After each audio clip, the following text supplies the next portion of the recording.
Hey everyone, if you are new here, my name is Dani Christine. I am a multi-site childcare business owner, consultant, and a digital content creator on childcaresites.com, where you can find resources for childcare professionals such as yourself, whether you are just starting out and need help getting your childcare business started, or if you've had it for years and need assistance with management. You can find different things to help you with both areas on childcaresites.com. Today, I wanted to talk about transportation because it is something that a lot of providers consider offering, a lot of providers do offer, and a lot of providers may not have the best practices when it comes to transportation. And I myself did not either, and sometimes question it what we're doing right now. So with that said, for those of you that know that you're killing the transportation game, please go ahead and leave your comments, suggestions, and anything else that you believe might be helpful for those trying to do transportation services well. Leave those suggestions in the comment box below. When I first started out, I started as a home-based childcare provider, as you may or may not know. I was a group family daycare provider in New York, which meant that I was licensed for up to 16 children at one time, ages 6 weeks through 12 years old. And with that wide of a range, I would often take in elementary school students who needed transportation from their elementary school to come to us, my home daycare program. And with that, I never realized in the beginning that I should probably limit myself to what elementary schools that I pick up from. So that's tip number one. If you are going to be providing transportation services specifically for elementary students that you have to go pick up, make sure that you specify which elementary schools you are going to be picking up from.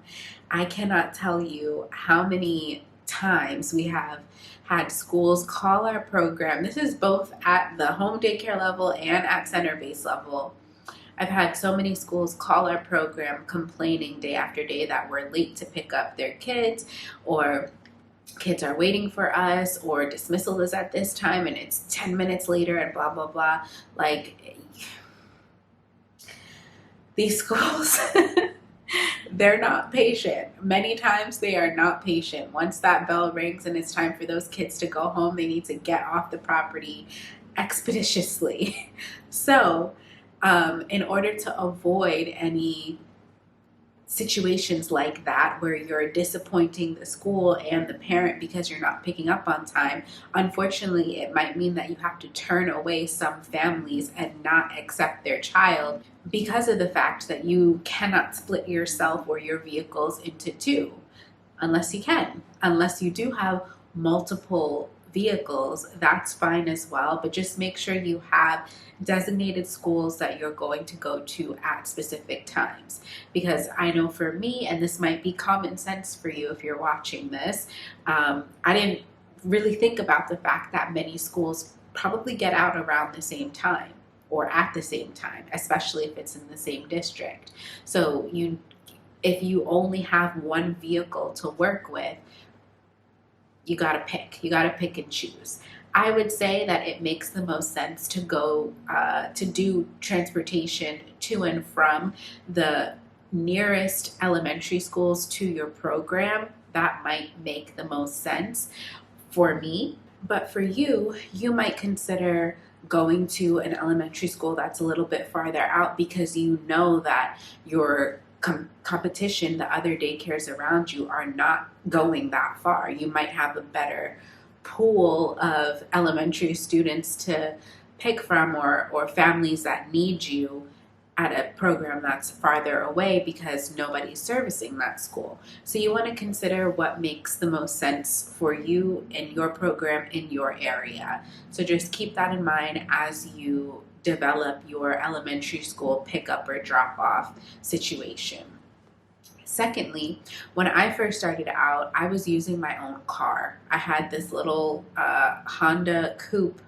Was it a Civic?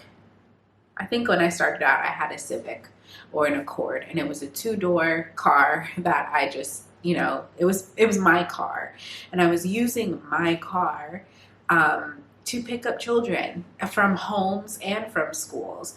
And not that there's really much wrong with that, but I am very grateful that I never got into a situation where there was an accident or that I was, being pulled over. It was very safe travels, and I thank God for that. But if there was a situation like that, I don't believe that I would have the coverage necessary to protect myself and my business.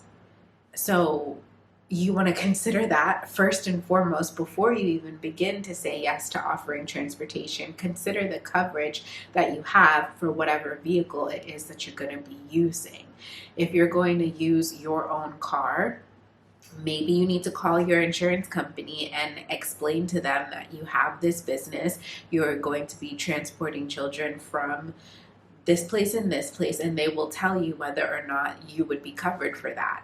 You'd rather be safe than sorry, and you do want to go ahead and consider your coverage. Personally, I would never go back to using my own car. Since I grew into center-based locations, we have taken on vans, passenger vans. At first, we were using 10 or 15 passenger vans, and we have since downgraded to just regular minivans, and I'll get into that in a second. But look up what is appropriate for your state, your area, your regulations, your Department of Transportation. Look up whatever is necessary to find out for if it would be okay for you to use certain types of vehicles. And maybe you should consider getting a bigger vehicle that can accommodate more passengers than just your own car. And make sure that you have the appropriate coverage and commercial auto insurance policy to cover something like that. And yes, it is super expensive, but it's probably not as expensive as it would be if you had to pay for whatever could happen if there was an accident or an injury with a child in your care or in your vehicle as a passenger. So just keep that in mind. And lastly, revisiting what I mentioned earlier about how we went from having a 10, 15 passenger van to minivans. Over the years, we've gone through having different types of vans for our childcare business. It was at first, we did have just a minivan at first because we thought that was all that we needed. And then we very quickly grew out of only being able to use one minivan. So we purchased I believe it was a 15 passenger van. And then about a year after using that 15 passenger van, we got a phone call from the state basically saying that someone complained about our vehicle, about our transportation, and said that, it wasn't the wrong type of van or something. It sparked a whole few weeks of going back and forth with the state and with the Department of Transportation. Neither one of those parties knew what was actually necessary. For those first few weeks, they had to ask supervisors upon supervisors upon supervisors. And what was found is that, unfortunately, because of the language that was in the Department of Transportation policies, if we wanted to continue using our 15 passenger van, we would literally have to paint it yellow, put a stop sign on it, call it a school bus, and put special lights on the top.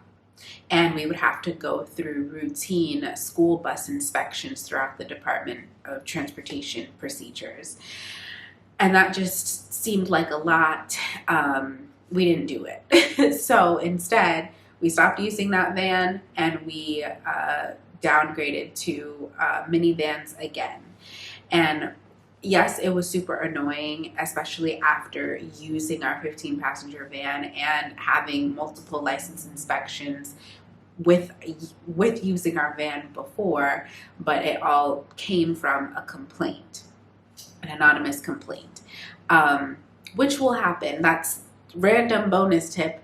That's something you should prepare yourself for if you are not if you have not yet started your childcare business. Anybody can make a complaint at any time about anything, whether it is true or not. We have had random lies told to licensing about us every so often, and we have random complaint inspections. We pass them every time. Like, it is what it is. And this one in particular did cause us to have to get our ban changed. And to be honest, thankfully it did, because if we had continued to use the wrong vehicle and God forbid, get into an accident, I wonder if we would have had the necessary coverage, or if we would still be liable for whatever damages because we were using the wrong vehicle. You just have to be very knowledgeable of the rules and regulations and be very familiar with what you are expected to know, because unfortunately, even if the people that are enforcing the regulations don't know, you are still responsible for knowing all the answers. So that's something that I would say you need to pay close attention to. I did say that that was my last tip, but this next one is also important. When it comes to creating routes and schedules for transportation, that's also important. You want to make sure that children are spending the least amount of time in your vehicles as possible. And you also want to make sure you're burning the least amount of gas as possible and being efficient with your transportation time. So with that being said, you want to plan your routes accordingly. And this is also something that might seem like common sense, but in the beginning, I wasn't doing this. It was just going along with whatever the parents needed or said that they wanted, and just picking up children in the order in which they signed up for transportation. That makes no sense. You're going to be out there burning a lot of gas. You're going to be spending a lot of time on the road, and hopefully you personally are not the one doing transportation, and you can hire a driver or have an assistant do it, because there's so much responsibility that you have on a daily basis, and transportation routes can take hours depending on how many children you have. That is a full-time job in itself, again, depending on how many children you have. But either way, whether it is you doing it or you hired a driver to do it or you have an assistant doing transportation, you want to make sure that you map out your routes beforehand. Personally, I had been on a hunt for different softwares or websites that we could use to create efficient routes with the children's addresses, and I have not been able to find one. I don't know if one exists. If you know whether something like that exists, please leave it in the chat. And please leave it in the comment box below, because I'm very curious to know if there's like a school bus routing website. So because I haven't been able to find one for the past few years, we've just been using Google. We use Google Maps to pinpoint the addresses we need to go through, because with Google Maps, you can get directions, of course, but you can also get directions for multiple addresses at once. So you can basically put in every single address that you need, and like your starting point, your ending point, and it will tell you the amount of time it will take to go through all of those addresses. And you'll also be able to physically see on the map where each of the plot points of the address, like where each address falls on the map. You know what I'm talking about? Like this little icon here, you can see it on the map. And you can drag and drop each address to reroute for whatever route makes the most sense. So whenever we're adding someone new to the schedule or removing someone, we use Google Maps to see where it makes sense for that address to fall.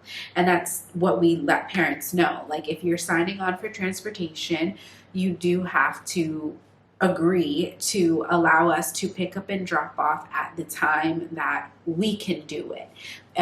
It's not like a parent says, oh, I need pick up at 8:15 a.m. every day, and we say, okay, yes, we'll be there, because that's not realistic. It might not be possible. It might put a strain on somebody else's schedule. We let them know, okay, you're at XYZ location. We are in that area around this time, and we give them a 10 to 20 minute window. That's important. Give them a window of time that you will pick up each day, because it's not really realistic at this level. If we're going to families' individual houses and specific schools, we cannot always be at those places at the exact same time every day. It depends on traffic. It depends on if families are coming outside when we arrive in a timely fashion, or are they taking 10 minutes to get their kids' coats on. It depends on if certain kids are not coming to school that day, and if that's the case, then we might be arriving earlier than normal to your address. So you really want to give a window of time and make it clear that, like, your child needs to be ready to walk out the door at the beginning of this window of time, but it could take 10 to 20 minutes after that. We equip our van drivers with company issued cell phones so that they can call the families as they're approaching. We have a driver and we have another staff member in the car, typically at all times, so that other staff member, who we call the transportation support, they are able to be the ones using the phone, making the calls, and supervising the children in the back of the van, and the driver can just drive. So that is helpful. And having transportation policies that your families are aware of and sign off on to acknowledge that they need to be ready by that time, and they're not going to keep you waiting for forever, is important to have. You also want to include behavior policies on there as well. Like, we've had crazy situations with children in the past that keep unbuckling their seatbelt. They don't want to be seated. They don't want to be in the van, so they'll try to open the door. Like, these crazy scenarios. And if those things don't get solved with the child behaving themselves, then it is a safety hazard for that child and everyone else on the van to have them there. So it would be necessary to let the family know that they can no longer be on our transportation service if something like that happens. So those are just some things to think about. Also, in the beginning, we did not charge for transportation for years, literally until earlier this year, I want to say. Yeah, I think around March or April of this year, is after being a childcare provider, doing transportation for the past 8 years. Earlier this year was the first time that I decided that we are going to begin charging for transportation. It was when the gas prices increased, and when I actually sat down, did my numbers, and realized exactly how much we are paying for transportation. We are paying thousands and thousands of dollars on insurance costs. We have 4 staff members dedicated just to those vehicles. We are paying for the vehicles, and we are paying for gas. Why would I not charge for transportation? Again, that might seem like common sense for you watching this video, like, yeah, I'm gonna charge for transportation, but it wasn't for me. For me, from the very beginning, when I was starting in my home, and I think that's kind of where the mentality came of why I'm not going to charge for it. At that time, I was like really just trying to get kids in the door, like whatever I can do. I've spoken about this before. I would say yes to everything, but at that time it was really like whatever I can do to get kids in the door, I will do. So if parents needed transportation or wanted it, I would say yes and I would do it. I would go pick up that child, bring them to my program, and make sure that I could collect my tuition every week. And I wasn't going to charge extra because I thought that that might turn them off. And that mentality followed me for years to come, even at a much bigger level in center-based programs where the costs for running transportation were probably 10 times as great as they were, you know, with me and just my little Honda Civic. So, don't do that from the beginning. You running transportation, even if it is just you in your own car, properly covered, there's a cost. There's a cost for your time. There's a cost for the gas. There's a cost for the insurance. And you want to charge appropriately to at least break even.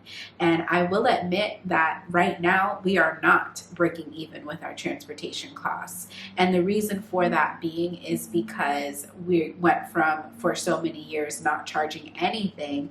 We're just, you know, trying to transition the families that are using the service, transition them to understand that there is now a fee, and this is what we're charging for it. So we basically do a weekly fee to hold their spot. We don't do a daily rate. We don't do, you know, by distance. We don't do by minute or anything. Like, we're not a taxi. It's just, if you want morning transportation pickups from home, it's this fee.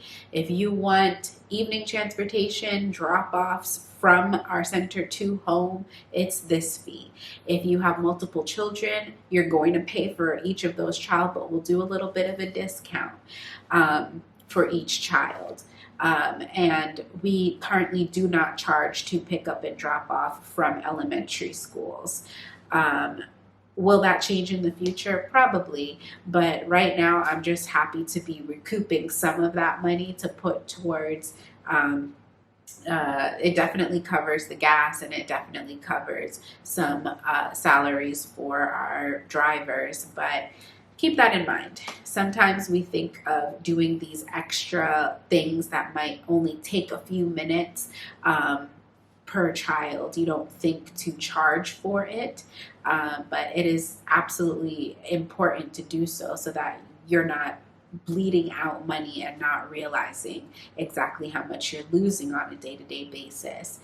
So hopefully this video was able to help inspire you to create a good quality transportation service for your childcare business. With them, my friend. Oh, that's so sweet. Thank you. What are you doing today? I'm filming a video. You want to say hi? Hey, happy birthday. I don't know if this is what the kids are for. No, it's for my YouTube channel. I promise this is my last and final tip. A great thing about providing transportation, and specifically with a company vehicle, is that you can use it as a rolling billboard. I would say probably, if not number one, definitely number two, the way that people find us or find out about my childcare business is by seeing our vans. And the reason being is because we wrap our vans with information about our program. We make them bright, colorful, loud. They are someone has described them as the Scooby-Doo van because we have it wrapped in like bright green and bright blue. We have images of children. We have our logo. We have our contact information. And people, when we ask them, how did you hear about us? Sometimes they say, I saw your van, or so-and-so across the street from me gets picked up, or I was picking up my child from school and I saw your van doing blah, blah, blah, blah. So people see our logo, they see and recognize us because of our van.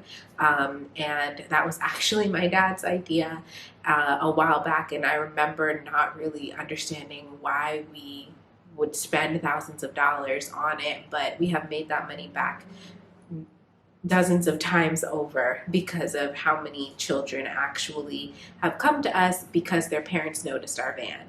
So you can consider doing that if you do provide transportation. And even if you don't, even if you just have a company car or your own car, if you don't mind you personally riding around, having your vehicle act as a billboard for your business is people will notice it.